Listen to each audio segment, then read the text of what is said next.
একদিন স্কুলে ঘোষণা হলো পরের সপ্তাহে আন্তঃবিদ্যালয় বিজ্ঞান প্রদর্শনী হবে। প্রত্যেক ক্লাস থেকে একজনকে অংশ নিতে হবে। শিক্ষক আবেদকে ডাকলেন। আবেদ, তুমি ফুটবলে তো ভালো, এবার বিজ্ঞানে কিছু দেখাতে পারবে?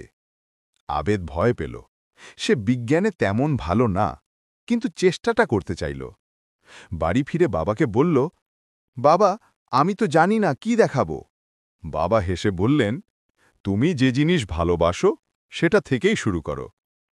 আবেদ ভাবল, সে ফুটবল ভালোবাসে, তাহলে ফুটবলের সাথেই বিজ্ঞানের কিছু করবে।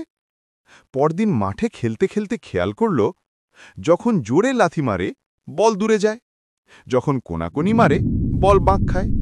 সে বুঝল, এটাই পদার্থবিদ্যার বল ও ভেক্টরের নিয়ম।